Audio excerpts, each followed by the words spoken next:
Baik, pada pertemuan hari ini kita akan lanjutkan dengan pembahasan model bangkitan perjalanan atau pergerakan atau yang dikenal dengan trip generation model.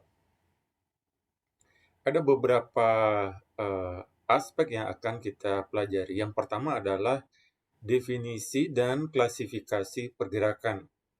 Kemudian berikutnya adalah faktor-faktor yang mempengaruhi bangkitan pergerakan. Kemudian model dari faktor pertumbuhan, selanjutnya adalah model regresi, dan yang kelima adalah model kategori atau klasifikasi silang.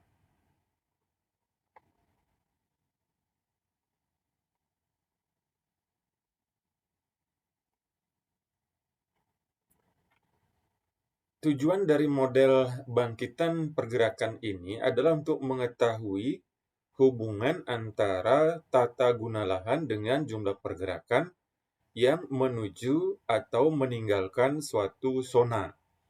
Jadi yang menuju ke suatu zona itu adalah sebagai tarikan perjalanan, trip attraction.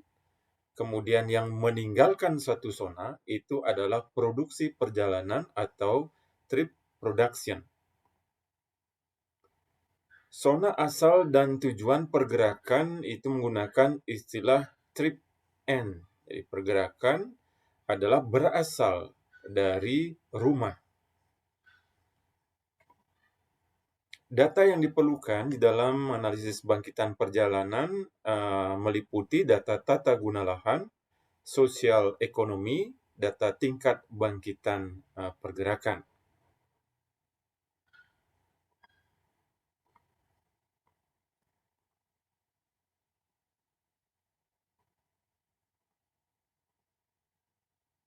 Jadi perjalanan yang keluar dari rumah itu adalah produksi, perjalanan yang keluar dari suatu tempat aktivitas itu adalah juga produksi perjalanan.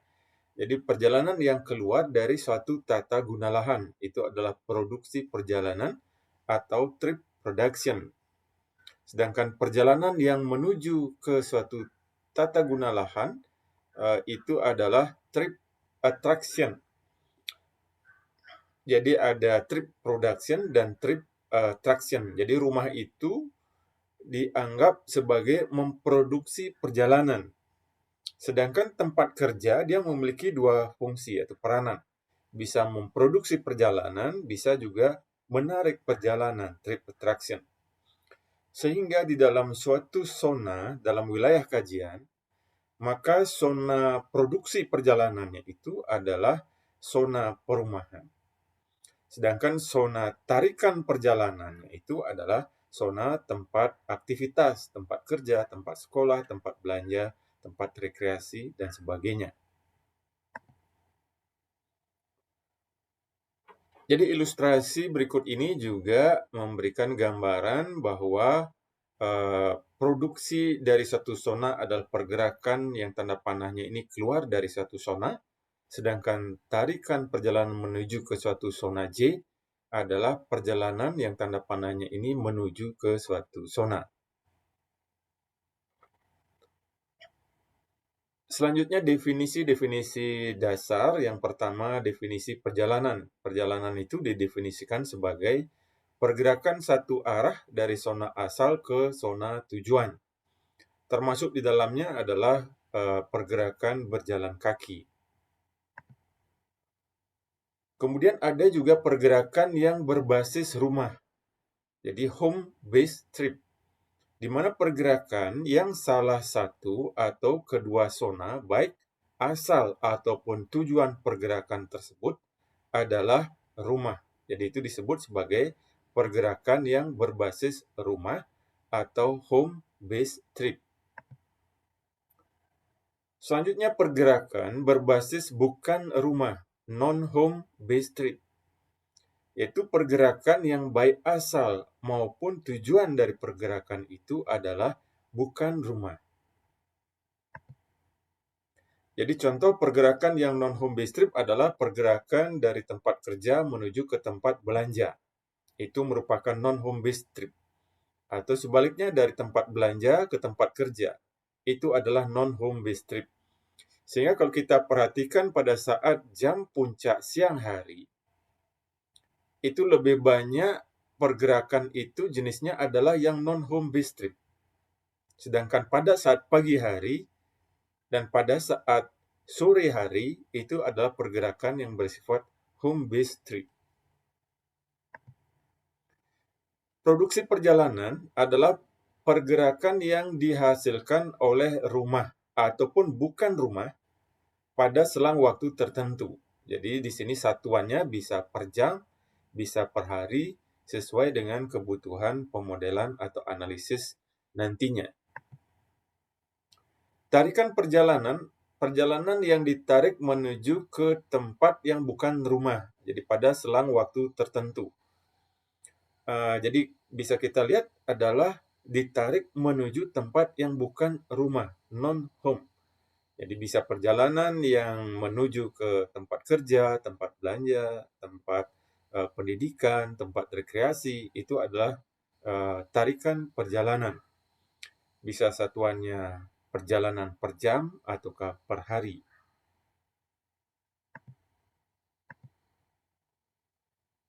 Pergerakan dapat diklasifikasikan berdasarkan tujuan atau maksud dari pergerakan. Secara umum di dalam pemodelan transportasi kita bedakan atas 4 pergerakan, yaitu yang pertama pergerakan ke tempat kerja, yang kedua pergerakan ke sekolah atau tempat pendidikan, yang ketiga pergerakan ke tempat belanja, yang keempat pergerakan untuk kepentingan sosial atau rekreasi.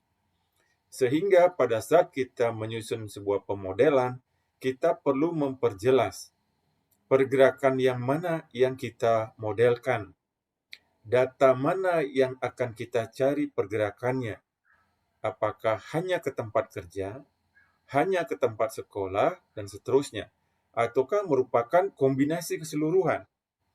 Karena perlu dipahami bahwa pergerakan berdasarkan maksud ini, terjadinya pergerakan itu akan berbeda-beda skala waktunya. Seperti misalnya pergerakan bekerja dan pergerakan menuju ke tempat pendidikan. Itu terjadi hampir setiap hari. Jadi pagi berangkat kerja, sorenya pulang kerja. Untuk sekolah, pagi berangkat sekolah, siangnya pulang sekolah. Atau yang sekolahnya siang, berangkat di siang hari sekolah, pulangnya kemudian sore hari. Sedangkan ke tempat belanja, ini tidak terjadi setiap hari. Ada yang juga yang masyarakat yang berbelanja setiap hari, ada yang berbelanja misalnya hanya setiap bulan, setiap waktu tertentu. Kemudian juga pergerakan kepentingan sosial rekreasi. Tentu ini juga tidak terjadi setiap hari, umumnya terjadi pada hari-hari di luar hari kerja, Sabtu, Minggu, beserta hari libur. Sehingga ini yang perlu kita sekali lagi pahami bahwa terjadinya pergerakan berdasarkan tujuan atau maksud tersebut itu berbeda-beda berdasarkan waktu.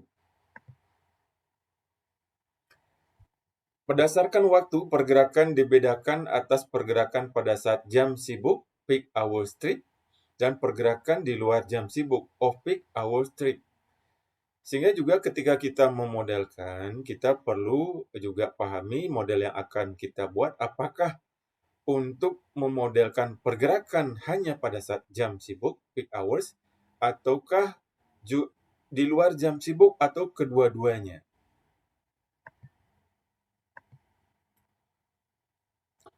Selanjutnya, klasifikasi pergerakan berdasarkan karakteristik individu.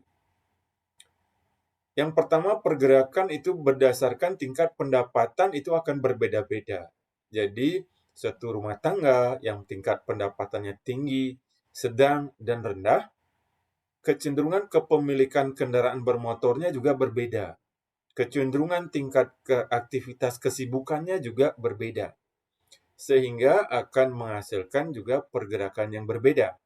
Sehingga ketika kita mencari data karakteristik pergerakan berdasarkan tingkat pendapatan, maka sampel kita harus mengakomodasi ke semua strata, baik yang tingkat pendapatannya tinggi, sedang, maupun rendah, sehingga sesuai dengan kondisi populasi yang sedang kita teliti. Yang kedua, pergerakan berdasarkan pemilikan kendaraan. Jadi sama seperti tadi, ketika perekonomian itu lebih tinggi, cenderung kepemilikan kendaraannya juga lebih tinggi dan memiliki kecenderungan tingkat intensitas pergerakannya juga lebih tinggi. Yang ketiga, berdasarkan ukuran dan struktur rumah tangga. Jadi ukuran ini misalnya adalah jumlah orang yang tinggal dalam satu rumah tangga. Jadi semakin banyak orang yang tinggal dalam satu rumah tangga, misalnya dalam satu rumah tangga juga tinggal di sana ada omnya, ada tantenya, kemudian ada keponakan dan sebagainya, sehingga intensitas pergerakannya akan berbeda dengan yang ukuran rumah tangganya kecil.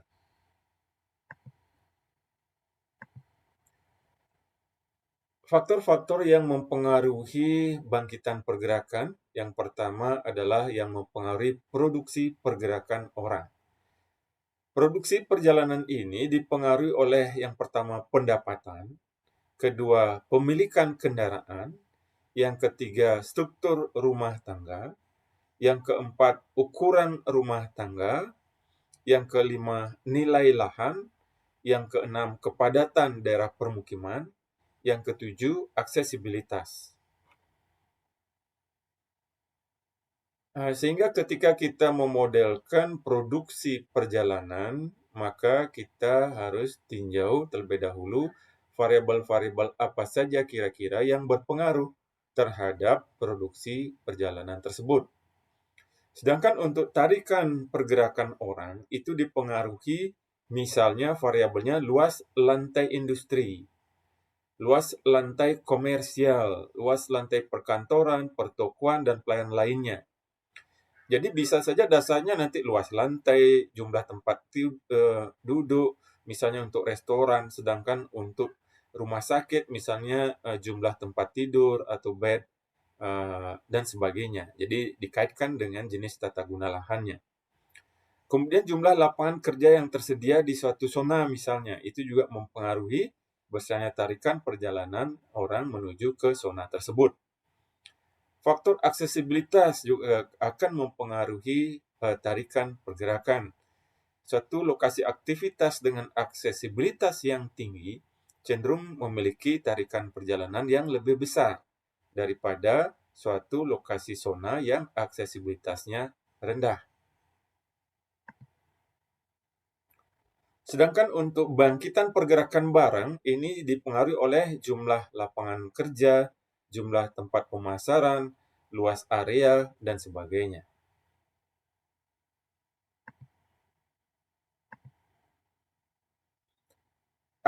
Secara umum ada 3 model untuk memodelkan trip generation atau bangkitan perjalanan ini.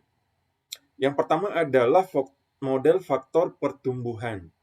Yang kedua model regresi. Yang ketiga model kategori atau klasifikasi silang.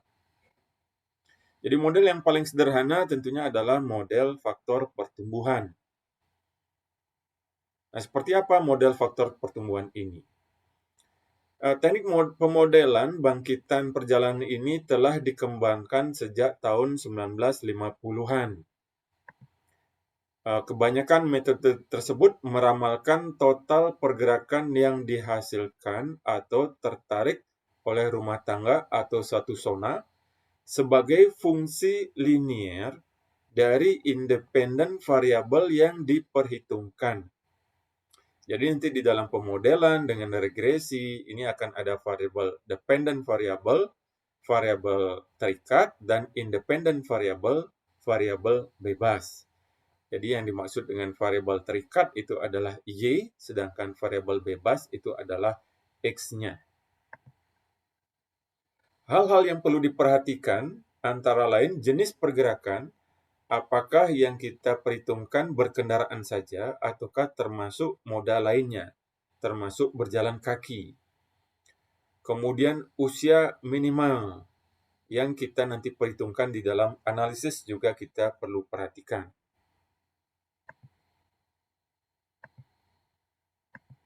Adapun persamaan dasar dari model faktor pertumbuhan TI sama dengan FI kali TI. Jadi di mana TI ini adalah pergerakan yang diprediksi akan terjadi pada masa mendatang. Sedangkan FI adalah faktor pertumbuhan. TI adalah pergerakan pada masa sekarang.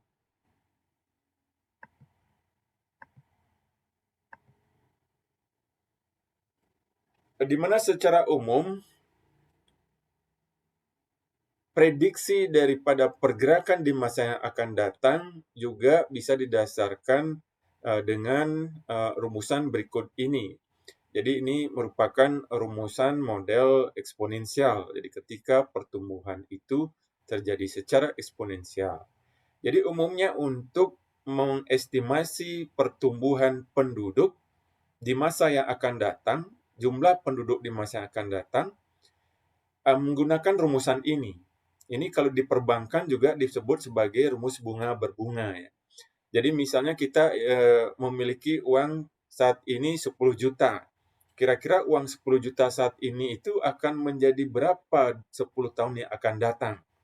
Jadi kita akan memerlukan besarnya tingkat suku bunga rata-rata, kemudian juga estimasi waktunya yaitu N tahunnya adalah 10 tahun. Nah, demikian juga kalau kita mengestimasi jumlah penduduk misalnya Kota Denpasar 10 tahun yang akan datang. Sehingga kita memerlukan data jumlah tingkat pertumbuhan penduduk. Coba kita lihat lebih lanjut rumusan. TN ini adalah pergerakan pada masa yang akan datang atau disebut tahun rencana. Sedangkan T0 adalah pergerakan pada saat sekarang atau tahun dasar. R adalah tingkat pertumbuhan per tahun. N itu adalah tahun. Nah, misalnya yang akan kita prediksi ini bukan pergerakan ya, jumlah penduduk misalnya. Jadi jumlah penduduk Kota Denpasar saat ini misalnya 900.000 jiwa. Kira-kira 10 tahun yang akan datang itu berapa jumlah penduduk Kota Denpasar? Data apa yang kita perlukan? Jadi diketahui di sini T0-nya itu adalah 900.000. Sehingga kita memerlukan data R-nya, tingkat pertumbuhan penduduk per tahun. Sehingga kita melihat data 10 tahun ke belakang. Jadi dari 2010 sampai dengan 2020. Jadi kita lihat misalnya dalam rentang waktu 10 tahun berapa rata-ratanya. Kalau kita memprediksi 5 tahun yang akan datang, maka kita menggunakan data 5 tahun sebelumnya untuk menghitung tingkat pertumbuhan rata-ratanya. Jadi kira-kira seperti itu.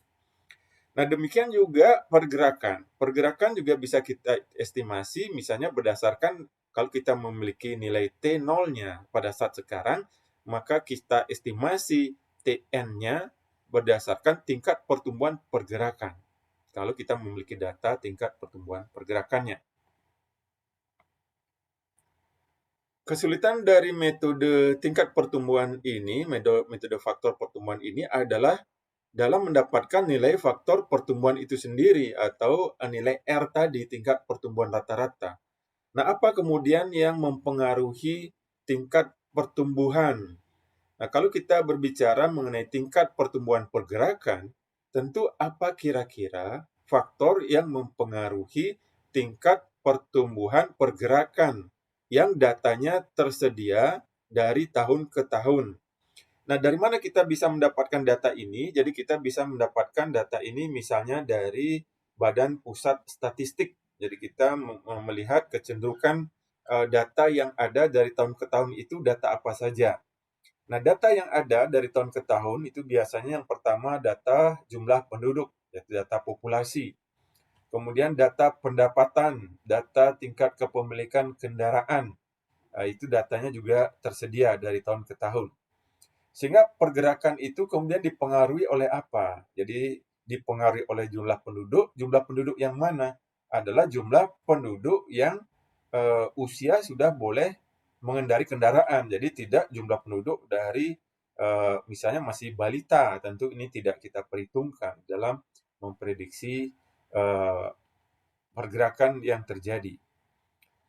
Bisa juga berdasarkan tingkat pendapatan, bisa juga berdasarkan tingkat kepemilikan kendaraan, atau dikombinasikan, dirata-ratakan ketiganya.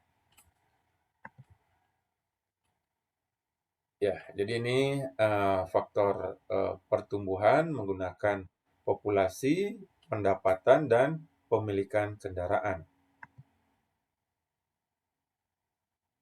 F adalah fungsi perkalian tanpa parameter, sedangkan D adalah tahun sekarang, kemudian C adalah tahun rencana. Nah, ini sebagai satu latihan soal. Pertimbangkan suatu zona. Pada tahun 2009 terdapat 250 rumah tangga bermobil, 250 rumah tangga tanpa mobil. Tingkat produksi perjalanan rata-rata untuk rumah tangga yang bermobil adalah 6 pergerakan per hari. Sedangkan yang tanpa mobil adalah 2,5 pergerakan per hari. Tentukan jumlah pergerakan yang diproduksi dari zona tersebut 5 tahun mendatang.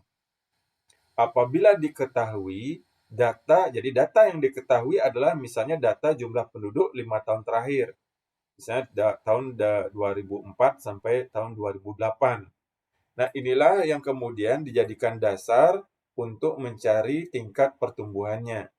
Yang perlu Anda cari adalah tingkat pertumbuhan dari 2004 ke 2005, 2005 ke 2006, dan seterusnya sampai 2007 ke 2008.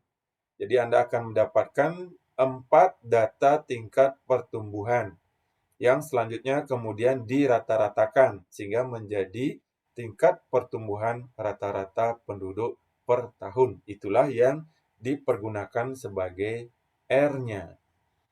Jadi nanti silakan untuk latihan soal ini silakan dicoba di rumah ya.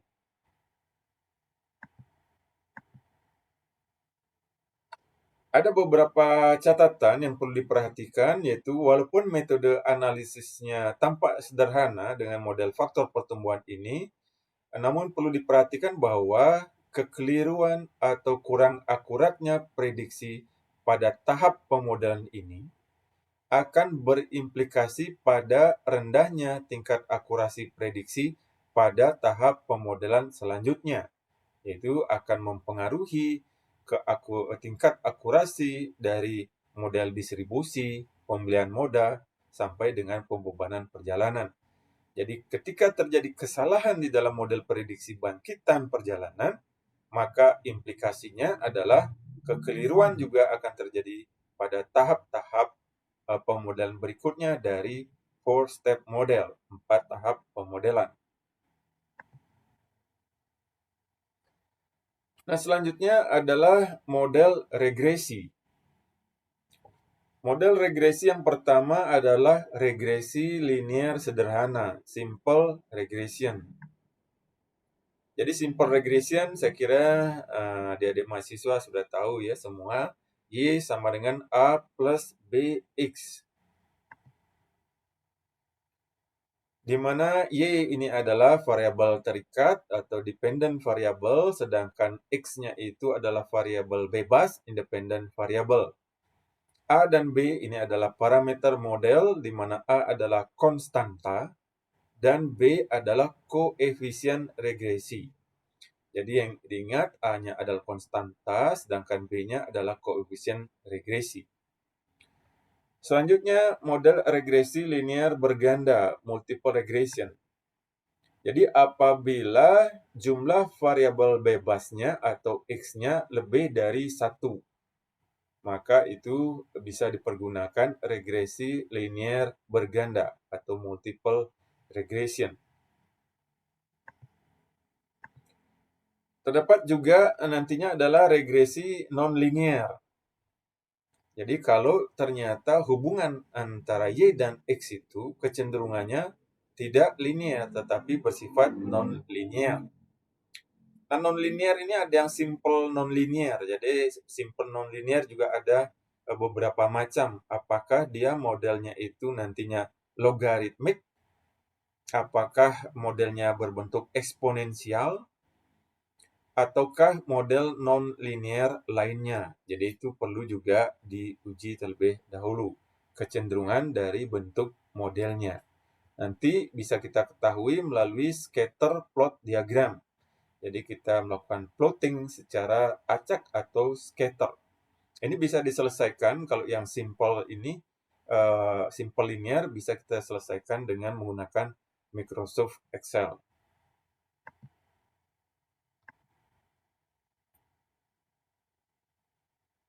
Metode analisis regresi ini itu pertama kali diusulkan oleh Federal Highway. Ini federal ya, bukan federal. Federal Highway Administration, FHA, sebagai model standar dalam analisis bangkitan pergerakan. Jadi ini rumus umumnya ya, sama dengan tadi, YI sama A plus BXI ditambah EI. Simpangan YI dari nilai yang diperkirakan dianggap sebagai galat EI. Galat biasanya terjadi karena galat pengukuran dan spesifikasi. Jadi jenis-jenis galat ini sudah kita bahas pada pertemuan sebelumnya. Taksiran nilai A dan B ini diperoleh dari data sampel X dan Y. Berarti kita harus mencari terlebih dahulu data di lapangan, data Y-nya, dan data X-nya.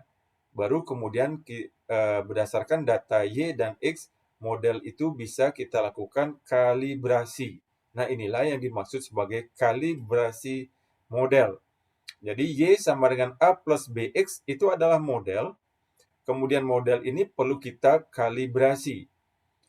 Caranya mengkalibrasi adalah dengan mencari di lapangan melalui observasi atau survei lapangan nilai Y dan nilai X-nya. Setelah nilai Y dan X kita peroleh, lalu kita bisa melakukan kalibrasi baik secara manual ataupun menggunakan software. Bisa menggunakan Microsoft Excel atau SPSS. Sehingga setelah proses kalibrasi yang akan keluar adalah nilai parameter model, yaitu konstanta nilai A dan koefisien regresi nilai B. Jadi setelah nilai A dan B itu keluar, itu yang kita sebut sebagai model yang telah dikalibrasi. Kemudian dalam model regresi ada istilah koefisien determinasi atau R kuadrat. Jika tidak terdapat nilai X, di mana ramalan terbaik YI adalah Y rata-rata, tetapi galat akan menjadi tinggi, selisih YI dan Y rata-rata. Jika nilai XI diketahui, maka ramalan YI akan mendekati, sehingga memperkecil galat. Koefisien determinasi didefinisikan sebagai nisbah antara variasi terdefinisi dengan variasi total. Nilai R kuadrat ini itu rentangnya adalah antara 0 sampai 1. Jadi nilai R kuadrat 1 menunjukkan adalah hubungan yang baik atau yang sempurna antara variabel X dengan variabel Y.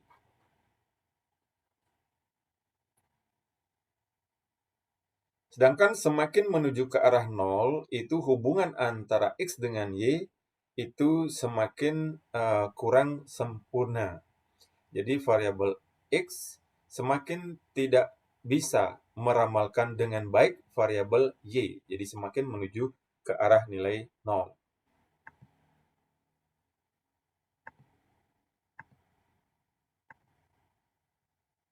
Nah, ini adalah rumusan dari koefisien determinasi. Tentu kalau ini kita koefisien determinasi ini merupakan selisih antara Y observasi dengan Y hasil prediksi.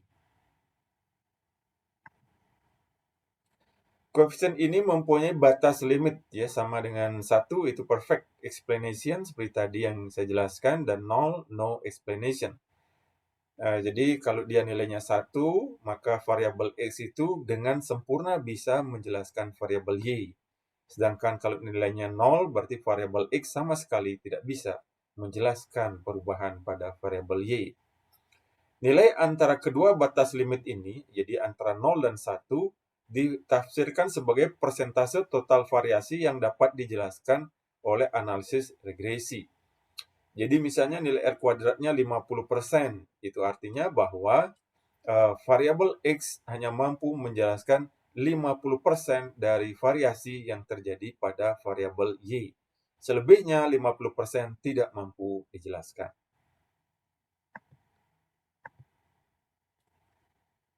Kemudian analisis regresi berganda. Ini dipergunakan apabila variabel bebas atau independent variable lebih dari satu.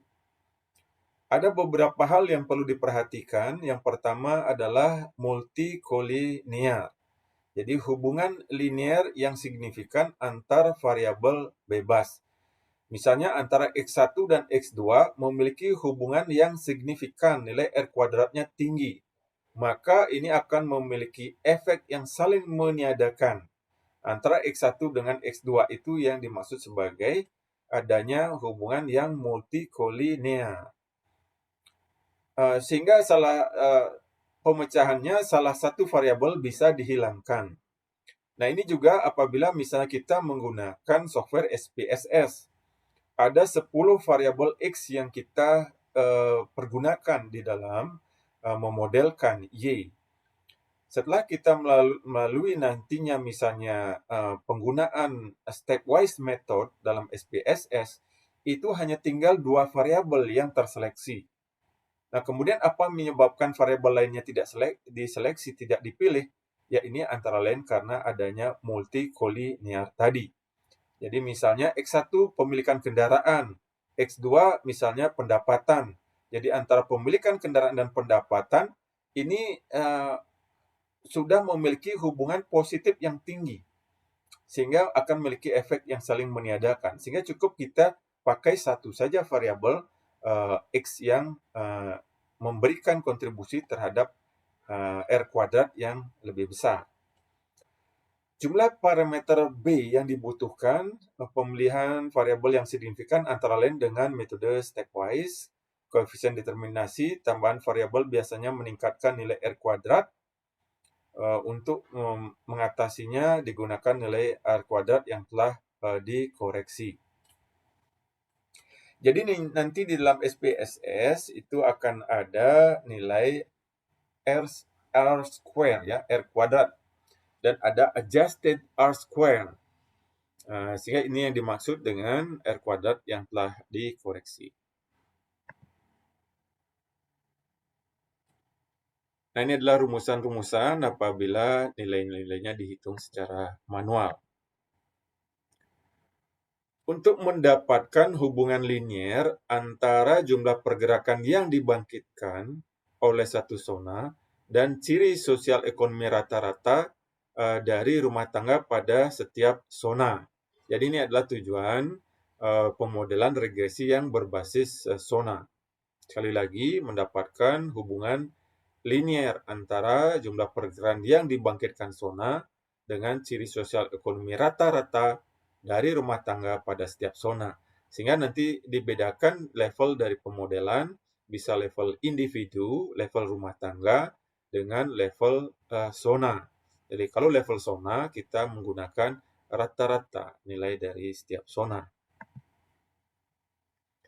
Ada beberapa hal yang perlu diperhatikan untuk model yang berbasis zona. Model ini hanya dapat menjelaskan variasi perilaku pergerakan antar zona. Jadi bedakan misalnya kita ingin melakukan model produksi perjalanan di kota Denpasar yang dibagi atas 43 zona. Maka ini adalah modelnya berbasis zona. Nah, beda halnya kalau kita ingin memodelkan bangkitan perjalanan rumah tinggal yang ada di Perumnas Monang Maning. Jadi ini adalah model individu rumah tangga yang ada di zona Perumnas Monang Maning. Untuk model level zona ini diperlukan variasi antar zona yang cukup mencerminkan variasi pergerakan. Masalah utama yang biasanya terjadi adalah variasi data pergerakan individu yang berada pada tingkat antar zona.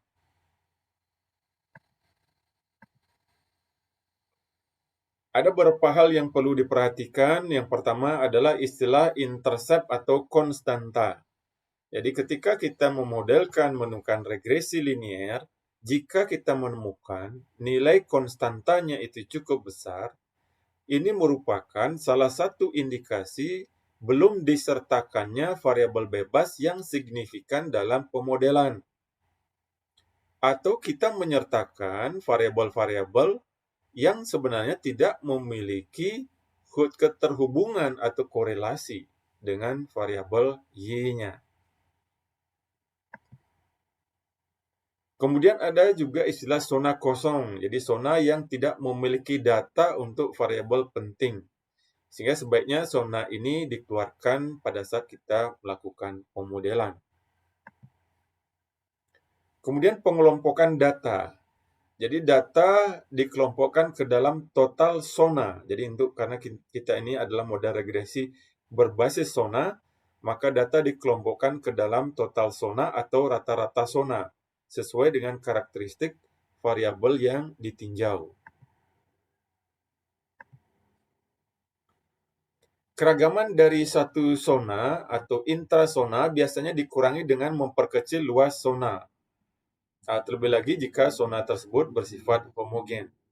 Zona yang kecil akan mempunyai keragaman yang cukup besar, sehingga model cenderung akan menjadi lebih mahal baik dalam proses pengumpulan data, kalibrasi, dan operasinya. Dan galat sampel juga menjadi lebih tinggi. Data setiap rumah dipakai sebagai masukan data vektor sehingga semua fluktuasi mengenai ciri rumah tangga dan perilakunya dapat dipertimbangkan di dalam pemodelan.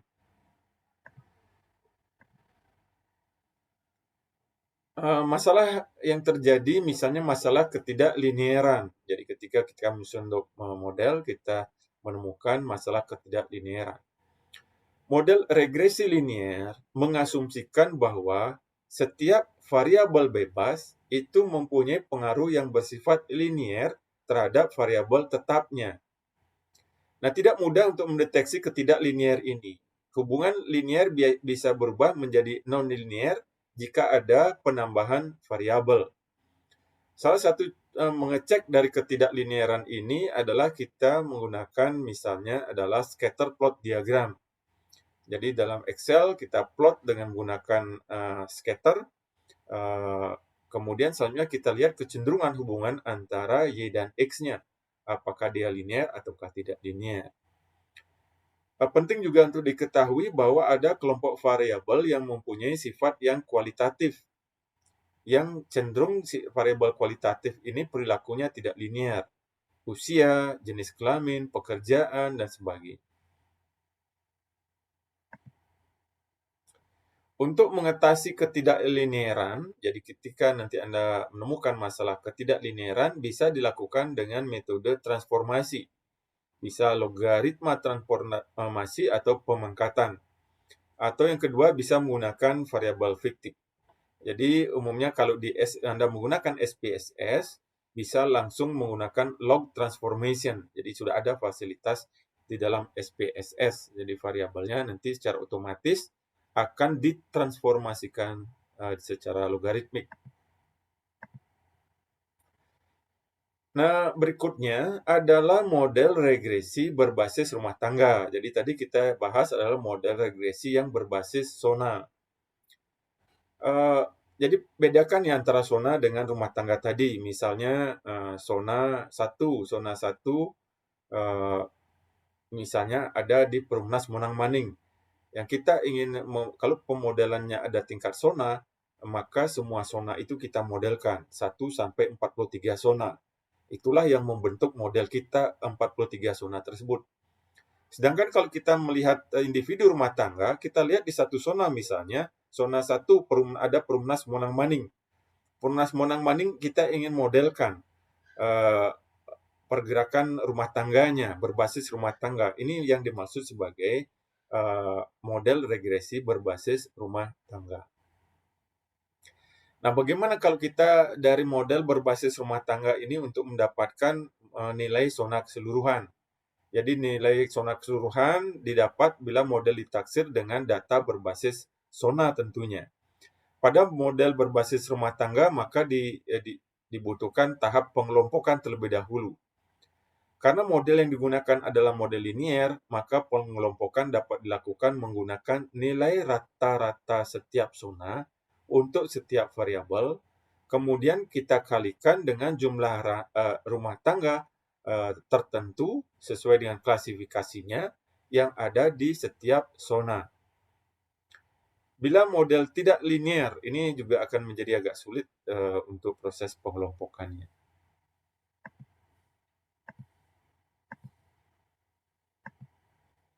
Jadi kalibrasi model tadi sudah disampaikan. Kalibrasi adalah proses perhitungan untuk menentukan nilai parameter model, yaitu konstanta dan koefisien regresi dari suatu model.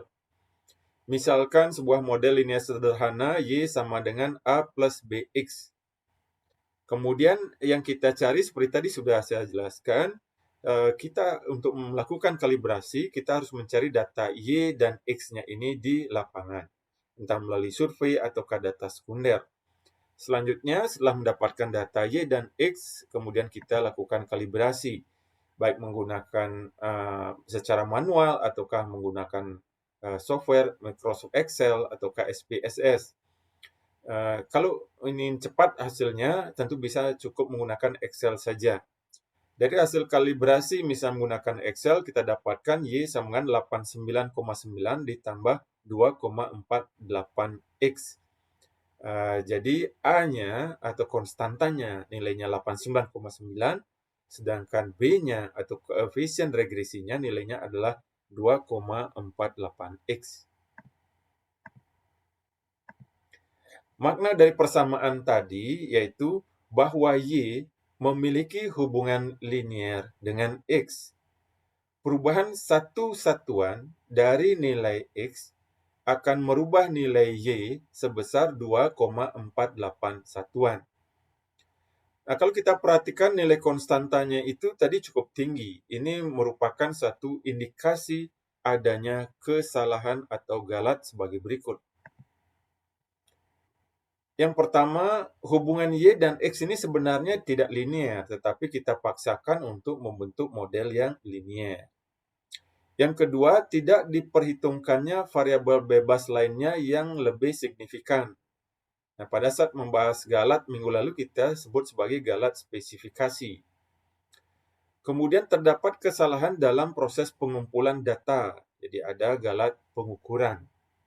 Nah, itu kesalahan-kesalahan yang umum terjadi jika nilai konstantanya cukup tinggi. Nah, berikut adalah kita tadi sudah membahas contoh-contoh model regresi linear sederhana.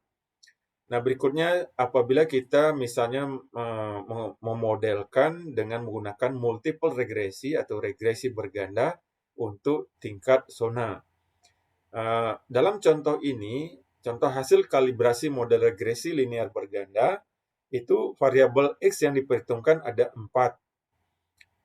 Y adalah produksi perjalanan persona, X1 adalah kepemilikan kendaraan, X2 adalah jarak ke pusat zona, X3 adalah kepadatan penduduk, X4 adalah pendapatan rumah tangga rata-rata. Kemudian setelah dicari datanya, data Y, X1, X2, X3, X4 di lapangan melalui kuesioner survei, akhirnya kemudian dikalibrasi.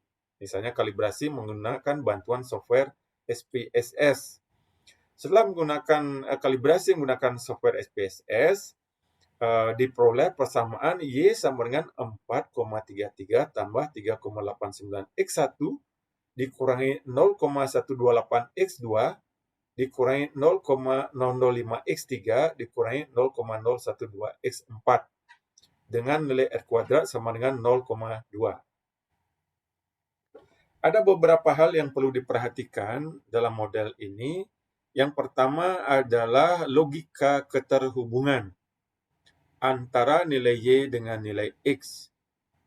Kalau kita lihat dari variabel X per individu variabel, antara kepemilikan kendaraan X1 dengan Y itu tentu hubungannya adalah positif.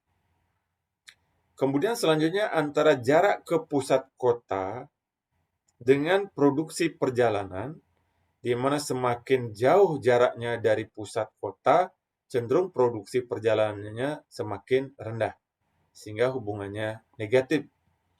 Kemudian kepadatan penduduk. Semakin padat penduduk suatu wilayah, maka cenderungannya produksi perjalanannya semakin tinggi. Nah, kita lihat di sini ada nilainya negatif, jadi tidak sesuai dengan logika keterhubungan. Sehingga kita perlu mengecek hubungan masing-masing dari Y dengan X1, Y dengan X2, Y dengan X3, Y dengan X4. Kita cek hubungannya. Apakah ada perubahan tanda dari hubungan yang sederhana ketika dia kemudian menjadi hubungan regresi berganda.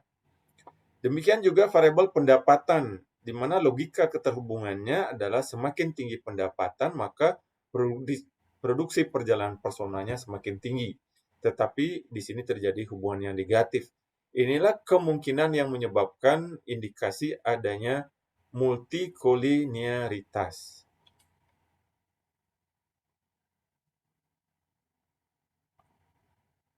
Nah, koefisien determinasi tadi 0,2 itu artinya bahwa kombinasi variabel bebas X1, X2, X3, dan X4 hanya mampu menjelaskan variabel Y sebesar 20%.